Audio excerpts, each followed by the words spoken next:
What's happening, everyone, and welcome to another episode of Unparalleled Sports Talk with yours, Kwame Fisher-Jones. As always, I am him. And I'm talking NFL, so I got to be joined by my man, Chris Franklin of NJ.com. What's good, Chris? Nothing much, man. Meetings are over. It's Yeah, another low yeah, period to the draft. Now it's the path to the draft, and we're almost there. We're yeah. This almost is there. this is a content creator's dream. Having the freedom to talk about whatever you want to talk about, whatever you see. You get a lot of stories that come through on people's podcasts. We're going to chop on one today.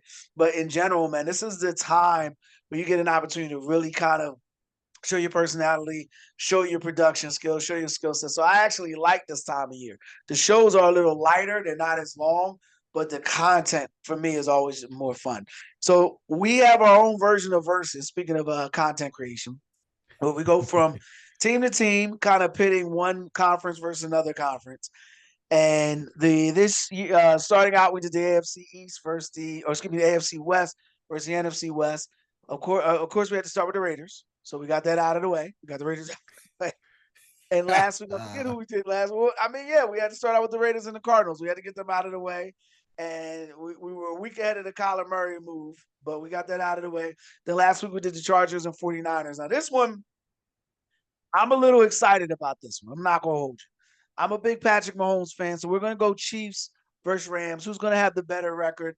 Who's gonna have the better season? Meaning, who's gonna go further in the playoffs? Who's gonna have the better record? Some people, sometimes a team may not have as good as a regular season record, but they'll go further in the playoffs. That's why it's two separate entities, and we'll try to be consistent throughout with that as we go forward. This one's got a lot of meat on the bone. First one on the Kansas City side, the big question is, will Patrick Mahomes be back for the regular season? I say yes. You say yes. But the question we have is, what Patrick Mahomes are we getting? I think we're getting a new and improved Patrick Mahomes. I don't know if you agree with that, though. Then it's the Tyreek Hill question. We're going to get Tyreek Hill on there. And then on the other side with the Rams, there is one story. Puka, Puka, Puka. And I got a lot to say about this because I love how 24-year-olds are asked to be perfect only in the sports world. Only in the sports world do you have to be perfect at 24. In real life, you can live at home with your parents at 24 for rent free. But in the professional sports world, you got to be perfect. So, yeah, I got a lot to say about that. But as far as the record, I'll go on record and say right now, I think Kansas City has the better record. And actually, the Kansas City goes further in the playoffs. And I'll go into context about that a little later. But first, I'm going to throw the ball up to you. Which team do you? We'll start with which team do you think will have the better regular season record? You see, at first I thought the Chiefs. I actually think it's going to be the Rams, Oh, and they're going to be similar. I think it's going to be the Rams. Now, I think they realize this is their last gasp, and I think when you look at what the moves they've made so far, trading for Trent McDuffie with the Chiefs in order to get him, and knowing the fact that even with the Puka Nakua mess, the stuff that if it's true, he really messed himself up with a lot of money. And it even came out that the Rams are now hesitant to give him that big extension, something similar to what Jackson Smith and Jigba the Seahawks did. mhm. So I look at that. I know they tried to trade Devontae Adams. I think they're trying to work with their cap and try to get some stuff for the future. But their defense is still pretty good. I know we got McVay going and had that 1 year where he went to Super Bowl, but you're still wondering what he's going to leave. And I look at the NFC and I look at what the Chiefs would have to go through. I Interesting. still think I just look at that division. I think the Seahawks will fall back a little bit because I think that hangover, Super Bowl hangover is real. That's on both teams. I think that Super Bowl hangover is real. I think the path is going to be more difficult to get through in the AFC than the NFC this year, and that's why I think you see the Rams potentially again. And I think that they can be an NFC Championship type caliber team. I think Kansas City has not only a better record. I think Kansas City goes well. If Kansas City goes better or go further in the playoffs, they'll have a better record. On the Kansas City side, I'm looking at 11-6, 12-5. I like that. I have them losing to the Broncos, splitting with the Broncos, splitting with Vegas for some reason. They always have an issue with Vegas. It's going to come down to the Buffalo or New England game. If they win both of those games, then they'll be closer to 12-5. They split between Buffalo and New England. then you're looking at 11-6. And I actually think they lose to the Rams in the Missouri Bowl. The Missouri, the former tenant Oh, and the new tenant, the Missouri Bowl. But yeah, I know Tyreek Hill's a big thing. The rumors, so when I'm doing my research, the rumors I'm saying or things I'm hearing is Kansas City is going to make a major move. And I know the Giants just had a player demand he want to trade defense tackle. His name forgets me, but you can track it up. I don't know if that's the move they're going to make, but I don't know if the major move is the move that people think they're going to make. I just think they're going to get healthy. They'll get healthy. And here's another thing. You would agree with me on this. Patrick Mahomes is the top 3 quarterback in the oh yeah. league. The Chiefs have played significantly more games than everyone else in the last 5 years. Because Patrick Mahomes is the best player, one of the top players. I would say he's the best player in the NFL, but we know he's in the picture. If we're taking a picture of the best players, he's in the front holding the side best players. They're getting a chance to rest. They're getting a chance to not have to go a little further. They don't have to do the extra rep now. If I'm Kansas City, that's a big thing. That's a huge thing. That's enough to get you going and to get you chomping at the bit. They play an easier schedule. They play the AFC East. Like I said, I like them to go 3-1, possibly 4-1. They also play the NFC West. Tougher, but again, 3-1, 4-0. I like them to go 3-1, 4-0. And then they got a couple layups. The Bengals, the Bungles. I know. Joe Burrow's back and they're going to the Super Bowl. Okay, whatever. Whatever. We got the Bungles and we also got the Falcons and the Colts. The Falcons will be a solid team depending on where Kansas City gets them, but I don't think the Falcons are good enough to beat Patrick Mahomes, yet alone beat the entire Chiefs team. And I damn sure don't think the Colts can do it. I like Kansas City to roll 12-5, 11-6, 12-5, and I like them to pop up in the AFC title game. Now, I don't think they make it to the Super Bowl, but I like them to pop up in the AFC title game. Conversely, and I'll throw it back to you in a second, here's my issue with the Rams. They won 12 games. I think I want to say in 2022. And then the next season, they won 5. They won 13 games in 2018. The next season, they won 9. I know there's context in each one of those following seasons, but unfortunately, there's consistency there as well. McVay was the coach. They won 12 games this year, 10-7, 10-7, 12. Where I'm from, I'm smart enough to see a climax. Funny, I'm smart enough to see a climax when it happens. I think they have reached the peak. I think they've got as far as they can with Matthew Stafford. They squeezed the juice out of him, got a Super Bowl out of him. They had 3 great runs with him. This is the year his age shows. This is the year we see the Vinny Testaverde. Wow. I'm dating myself. But if you look statistically, Vinny Testaverde's name is on the record books. He's up there. This is the year we see Vinny Testaverde, though. This is the year we see the old quarterback, that just doesn't have it anymore. And is going to get beat to a bloody pulp because he's just going to be a second or 2 slower. And I'm thinking 10-7, 9-8. I got losses. I got a couple losses, but they were the number 1 offense last year. I think with 30 points a game. You can check me on that. They play the Eagles, the Packers, and the Commanders.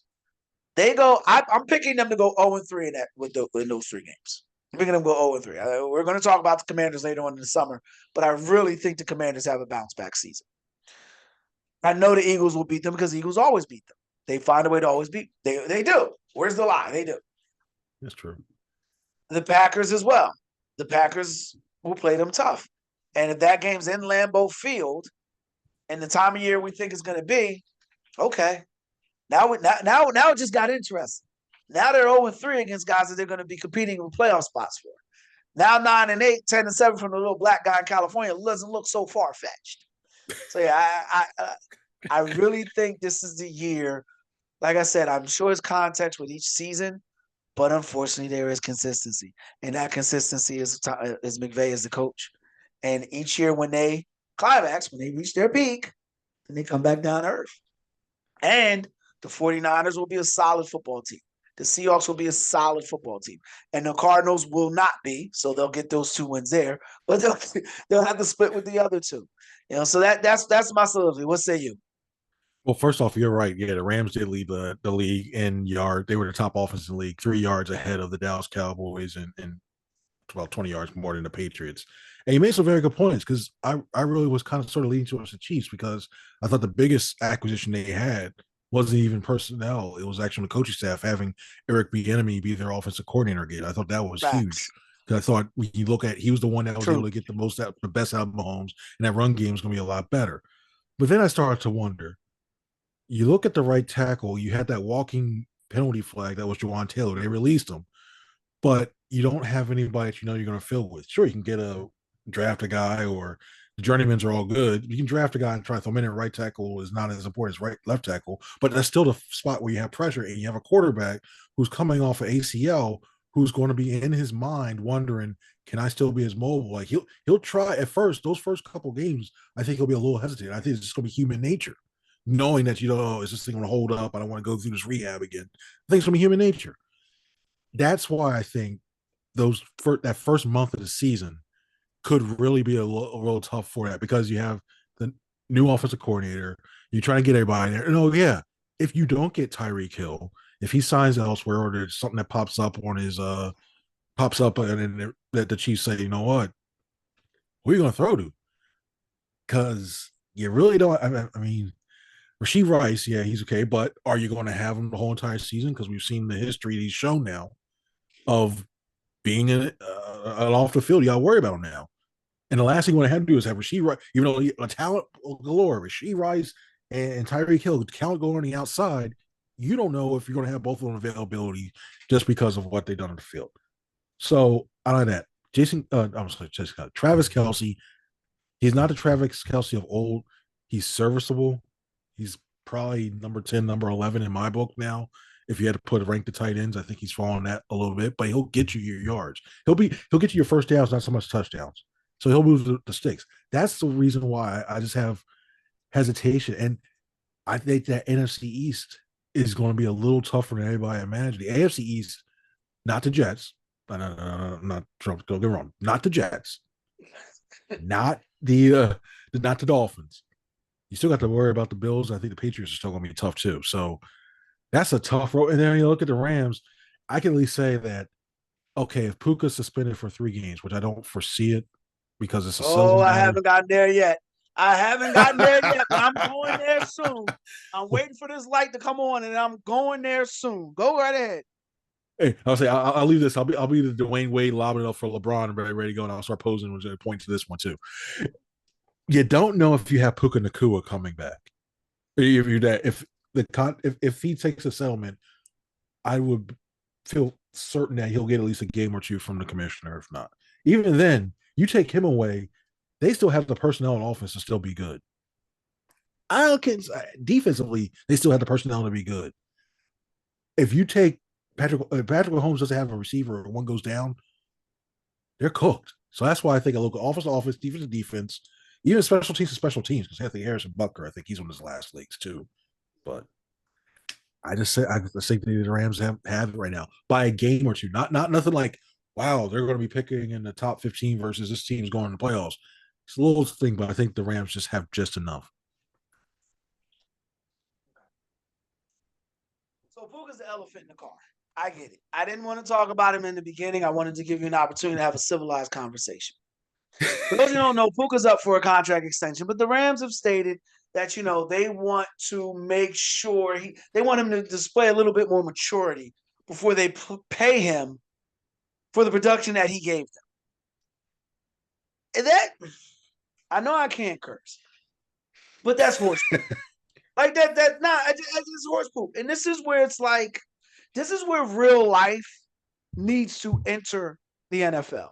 Like normally we say real life can't enter the sports world because athletes live in a whole nother world. But this is where real life needs to enter the sports world because I talked about it earlier and I'm going to repeat it. Where in the hell do we expect 24-year-olds to have it all together? To have it halfway together? To have it somewhat together at 24? Only in the professional sports world, because the average 24-year-old is still trying to figure it out. If you meet a 24-year-old who still lives at home with their parents, rent free, using an old beat up car, does anybody shake their head and say, "Oh, you need to get it together, young man. You need to get more mature"? No. You say he's 24. The little lacquer will figure it out. But because he can catch a football, he has to be better at that. And here's where I really get frustrated.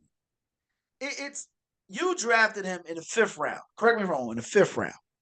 He's exceeded all of your expectations playing at a certain pace, playing in a certain fever, playing like his hair's on fire.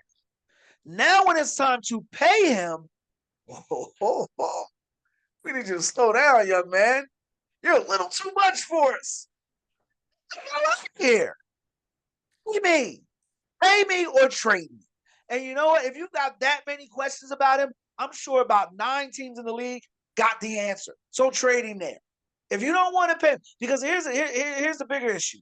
I don't know about you, but I was at 24 with barely making 35K. I was living it up. I was not a professional athlete, but 35K in my pocket, living at home, my mother, I was doing it up. This dude is we got about 35K in his pocket right now. His salary is he's probably hit every incentive, so salary is probably closer to $1 million. Yes, he's made mistakes. He's 24. He's gonna make more. Newsflash, he's gonna make more. It's not because he's immature, it's because he's 24. It's because he's not Jay Ivory, pause, being silly. But you get the point I'm trying to make. Like, we expect 24-year-olds to be perfect because they can dribble a ball, hit a ball, or catch a ball. No, it doesn't work that way. He's still 24. The cup runneth over in one compartment and it runs low in another department. But what we do know is this: he exceeded every expectation you had for him. And now, when it's time to pay him, you're slow to the market. So trade him. Trade him. If you got the man, trade him. Trade him. Seriously, trade him to Kansas City. You think Andy Reid? What did I call it? What did I say last year? Andy Reid's a YN's best friend. Yeah, trade him over there to Andy Reid. I'm sure all the questions will be answered there. You know what? Trade him to Dallas. They'll take him. They'll figure it out. You know what? Trade him to Dallas. I don't know. Let's just have fun, Chris. Let's trade him to Washington. You think Washington would take him? You think they would have a concern in those questions? Let's trade him to the Chargers. You think they'd have questions? Stop me when you hear a team that wouldn't take him. You think Caleb wouldn't love to have those questions on the outside? Come on, man, miss me with that. Every time you gotta pay him, that's when your questions start. It's like you're in the checkout line at the grocery store. You're in the 15 items or less. It's your turn. You finally got to pay, and now you want to look for your phone or your wallet. Dude, did you not know you were next? Did you not bring all the groceries up? It's time to pay. Be ready. Sun checkbook. Let's go. Floor is yours. See, here's where I understand, and I agree with you. Like, you're 24, you do some stupid stuff. Like, maybe you're going like driving 89, 90 miles per hour, like a 30, 40 mile per hour because you like speed, or you got your first car and you want to speed down. I get that. Maybe not condoning it. You get in a quick little bar fight because you see one of your boys jump somebody, starts yelling, beefing, you want to jump in because you know him for so long. I don't agree with it, but I understand. Now, the further what I want to say are allegations. This nothing been tried. This is what one person said. So it's just allegations. When somebody allegedly says anti-Semitic stuff when they're drunk, when somebody bites somebody allegedly, and there leaves a major mark on them allegedly. Hey, I don't want us to get sued, something like that. We ain't get that. I wonder that one too. I'm pretty sure I'm not to see. I'm trying not to disclose things. That I know for a fact there have been guys who have done stuff that's where you can say, okay, it's 24, what have you, and do that. It starts, the reason why you start to worry is that he should have had the people around him, the support system, to know, hey, I shouldn't be doing this because I'm coming up to a contract extension. I could get paid and this could Oh no, I jeopardize my don't want money. that. I don't want that guy. I don't want that guy. Go ahead. No, I don't want that guy. Oh, I don't want that guy. Go ahead. yeah. And so I look at that. And then these owners, now, you know me, I'm not usually the one on owners. I'm usually, when it comes to the NFLPA, I'm usually on their side a lot. I'm supposed to be neutral, but some of the stuff I see, I'm like, yeah. It's an inherent risk when some of those, like if the comments, it's the second time now he's been accused of making those comments like that. And we all know the worst thing an owner can do, allegedly, I'll put allegedly, the worst thing an owner can see is losing money, having boycotts, merchandising sales go down, all that stuff there because one of their players can't say. And then it comes to the fact that do you know if they're going to be available on the field? Are they going to be on the commissioner's list, exemption list, because they got to be investigated?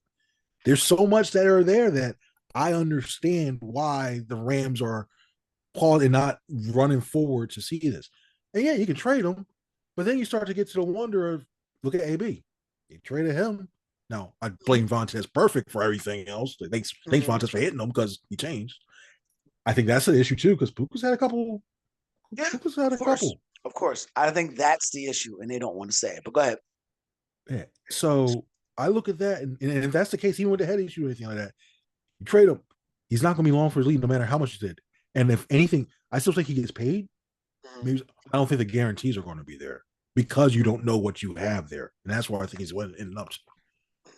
Here's all great points. Great points. Great points. I think we as a society have to stop with the athletes said dumb things. They're athletes. They're not politicians. They're not paid. Football players are probably the smartest athletes. I don't want to say that. I don't want to say that. To play at a professional level, you have to have you have to be a very intelligent person. And you have to have good critical thinking skills. You have to be able to think on the fly. But that doesn't necessarily mean that you're not going to do stupid and say stupid things. And when we start getting, it's like when you say something, I'll give you an example. I'll simplify it this way. If you supported President Obama, everyone loved you. If you supported Donald Trump, it was an issue. I have a problem with that. And not because I support Donald Trump, but I feel like you shouldn't have to do what everyone says. Well, you shouldn't have to do what's popular to be accepted. And when you allow someone to come in and support Obama, then you can't get mad when someone goes the opposite direction. Now, in the case of Puka, yes, he allegedly said dumb things that at 44 he's going to try to take back. Dude, I don't care. Can you catch the football? As long as you're not raping, as long as you're not doing really, really, really horrible physical things to people, I ain't marry her for her cooking. Like, I mean, it's like, I'm not hiring you to be smart. Like, dude, just catch the football. And it's right in the lines of shut up and dribble. But the intent is different, but it's really not. You're an athlete. I don't, my judgment of you starts on the court and ends when you walk off the court. Outside of that, I don't care about what your wife looks like. I don't care about what you do on it. And another thing, you said he should have people around him that tell him to do better because he's about to get a contract. I don't want to do it for the Graham guy. I don't want a guy that tightens up because he's getting a contract. Then once he gets his money, he goes out TO on me. I don't want that. I don't want that. And the Rams have had a lot of success when that mofo has been on the field. Now, all of a sudden, we got some questions. Did those questions, did they make you think about benching him in the title game? No. Did those questions make you think about benching him at some point during the season? No. But now they make you think about wanting to pay him. So if he says, all right, pay me the league minimum, would they still have questions, Chris? Do you I think they still would think still have so. questions? So you I don't still think they think would? so Wow. because Okay. I because I'll say this. definitely disagree. I think when they said that, like, say if it was somebody on the lower number 53 guy on the roster, and says stuff like that, he's cut. But because it's Yeah. Puka Nacua, he wouldn't be cut. But they would seriously think they actually probably would. They seriously think about it because you got to look I'm at gonna trade him. clientele. They're trading. They're trading. you might at this point. I mean, I think the Devontae Adams stuff was more of a fact they're trying to get money so they can pay Puka because they know he's going to come up for that. But also getting back to the whole thing as well too, he's going to even for his personal brand. Like all these guys are brands now. We all seen these guys. They're all hawking stuff from their lockers. They're all doing, hey, okay, hey, this. I saw him in a couple commercials that popped up. Now you may not see him that, but if he's treating himself like the brand, if he's willing to take the money like a brand, we see when brands mess up. Yeah. We see them take a hit in the wallet. Yeah. And even if they're 24 with it, 24 with it, say what have you, and all that stuff, the ages matter. And I have no problem if you say something. Like, there is freedom, and I hate this cliche, but it's true. there is freedom of speech, but there's no freedom of consequences. If you say something, you're going to get hit with the consequences. So Yeah.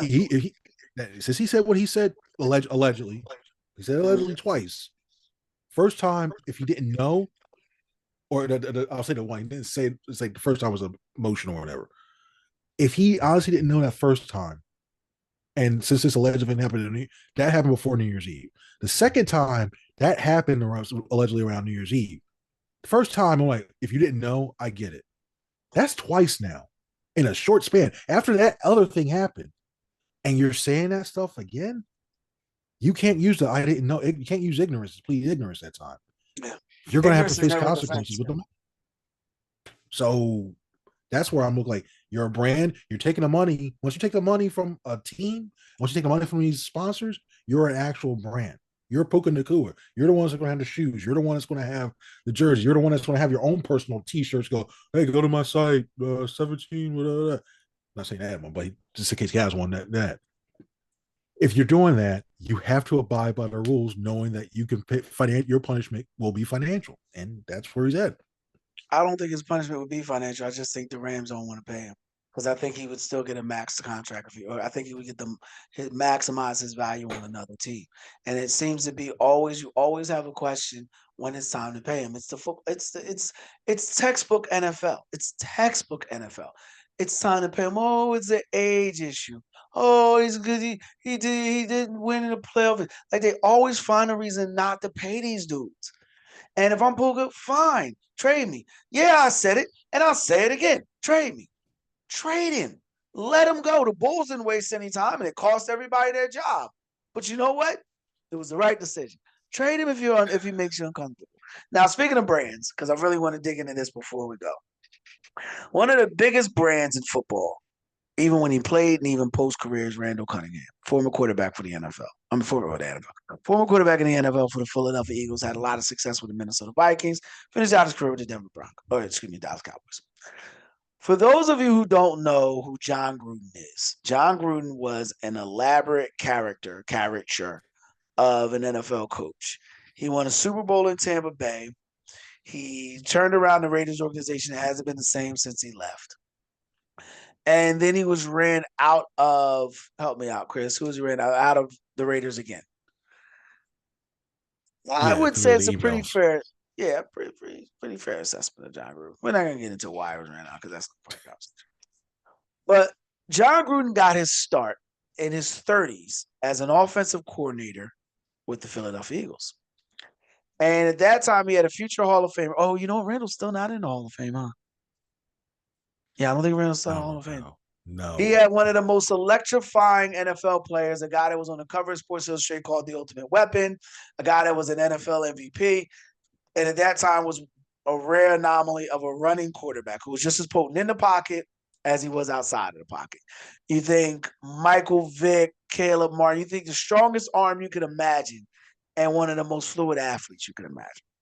Randall would come into training camps with hats that said back scrambling, let me be me, things like that. So he comes in, but one of the things he was not known for was being an accurate quarterback or a guy that took coaching well. I don't know how much that is. I don't know if that's Philly media saying he didn't take coaching well, but you get the gist of where we're going. So John Gruden, who's won a Super Bowl, who's coached, who signed you mentioned Antonio Brown, who signed Antonio Brown, who took an NFL analyst and made him a general manager. Let's see. Got into it with Keyshawn Johnson. Had Brad Johnson as his quarterback. Oh Lord. Oh, who did he have a lot of success with in Oakland? A journeyman there, so I forget the quarterback's name. Rich Was it Gannon. Gannon? Yeah, Rich Gannon. A lot of success with My Rich Gannon. guy. All pocket quarterbacks. He struggled with a guy who was not a pocket quarterback, but who was probably the best of all the ones I mentioned in Randall Cunningham. And he eventually would bench Randall for Holly Pete Robinson's husband, Rodney Pete. Mr. And Cooper, Rodney no. was a bloodbath in Dallas. that season, and John Gruden would eventually become the Oakland Raiders head coach the first time. Now, the reason why we're taking you down memory lane, and we got about 7 minutes left, the reason why I take you down, John Gruden on the podcast said that coaching Randall Cunningham was his biggest regret. He said that he felt like he didn't maximize Randall's ability, and looking at what teams do now with quarterbacks that are like Randall, he wished he had thought of that at the time, and that is his biggest regret. And he said that one of the things that drove him crazy about Randall was how eccentric Randall was. He said Randall would come into the pocket, and in the West Coast offense, you use colors. So you got black 59 Razor, green Go. And Randall would come in and say, turquoise 87, squid blue. And John said, I didn't even know what these colors were. It used to drive me. And that was his biggest regret. Essentially, Randall was not a man's man in John's eyes. And it just got me to thinking about, and I give kudos to John Gruden for this. For him to step out and say that was his biggest regret, I appreciate that, because as an Eagles fan, I felt they left a lot of meat on the bone, Randall. But, we got 6 minutes left in this segment, so I'll hurry it up. And the reason why I find this interesting is because a lot of coaches do this. A lot of coaches refuse to acquiesce to their system because they want to prove how smart they are. So they want you to run their system rather than be a system that you could be successful in. And it's like that in every relationship. You got to meet people where they are, not want them to come to you or take them where you want them to be. And that's a prime example of John Gruden's downfall. And it makes me wonder if he's trying to get back in the NFL, because that's a very mature therapy response. Because in therapy, you learn to live with regrets and embrace where you went for. What were your opinions on the comment? And just kind of going back to that Randall Cunningham time frame. Well, there's three things I want to say, at least a quick one. First, if Fran Tarkenton's in the Hall of Fame, Randall should be in the Hall of Fame. Bam. That's one. Yeah. And, two, I look at that video at first. I just think you hit the nail on the head when it comes to these coaches, especially. I think he was like the wide receivers coach for the Packers, and he gets this first role. And I think he was trying to assert himself, saying, "This is the offense. The quarterback's coach. That's right. Sorry, thanks. This is the thing we ran. This is the system. We were this successful doing this. Do it my way. I did this with Brett Favre, so this is what we need to know." And then also, remember at the time, there were rumors they were trying to get Mark Brunell. They were trying to get him instead of Randall. Yeah. So, and they whiffed on the trade. Yeah. Yep. That's the guy they thought. That's not really his true guy. But this is where I wish his creativity came in, because you're right. You look at the way these offenses are made to nowadays. You don't need a run pass option. I know that wasn't really in vogue in college or whatever. Run pass option is fine. And then go into the turquoise teal.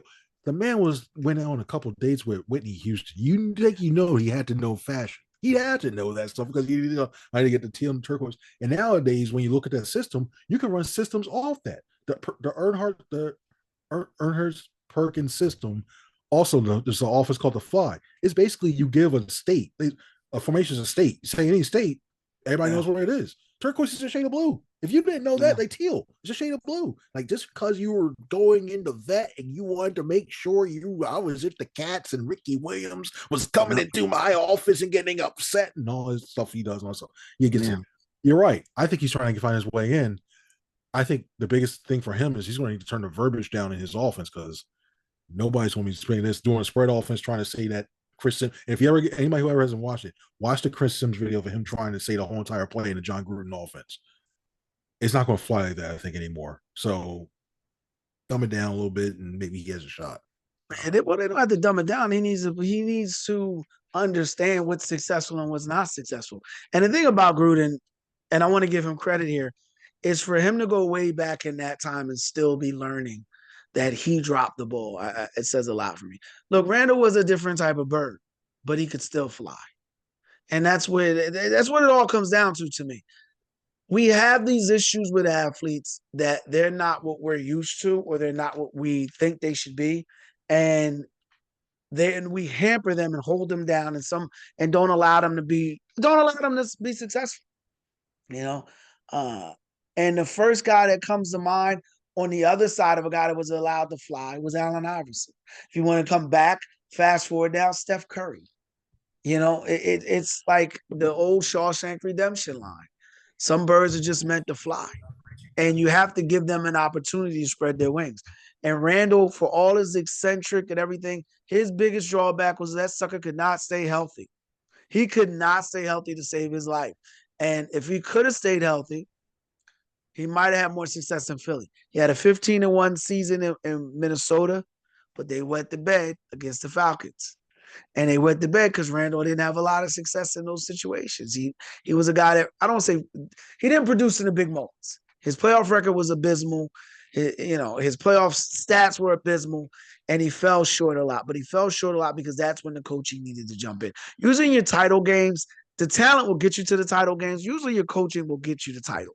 It's usually how that works. I mean, there's always aberrations. You look at LeBron, but your talent will get you to the title, but the coaching will get you the title. And then that's what you want to see. And Randall never had a great coach. I mean, his last run in Philly was Ray Rhodes, who, God bless the dead. Didn't have a good run in Green Bay either. Wound up going to Seattle. I think he won a head coach. I think he won a defensive coordinator. I think he won a Super Bowl in Seattle as a DC. But yeah, it wasn't like Randall was surrounded by the Vince Lombardis of the world. It wasn't like Randall, you know what I mean? It wasn't like Randall had great head coaches. And for Gruden to take that step back and admit that he dropped the ball there and said that he could have done things to fit Randall's system, to me is tremendous. And I hope young coaches pay attention to that because Randall was a tremendous talent. You look at what Andy Reid did with Michael Vick. You look at what Andy Reid does with Patrick Mahomes. You look at what Andy Reid does with any guy that's different, with Donovan McNabb. He coaches them up to what they're successful at. He meets them where they are. That's textbook for a relationship. You want to have success in a relationship, you have to meet people where they are. You got 30 seconds left in the set. All right, I'll do this quick. We don't want to kill off Ray Rhodes. Ray Rhodes is still alive, so we got that. He's still alive. Sorry. So sorry, Ray, you were good. But also, Rich Kotite, and then you had Buddy saying, Randall, do whatever you want. I think the coaching failed them because I think they really they should have won at least one Super Bowl with that defense. If they had a competent offensive coordinator, they should have won it. That's all I got to say. In the words of Forrest Gump, that's all I got to say about that. Well, that's all we got to say for this show. That's it for this episode of Unparalleled Sports Talk. If you like the podcast, make sure you share, comment, whatever your podcast platform allows you to do. Chris Franklin, Kwame Fisher Jones. Until next week, we appreciate your time of year. You be easy.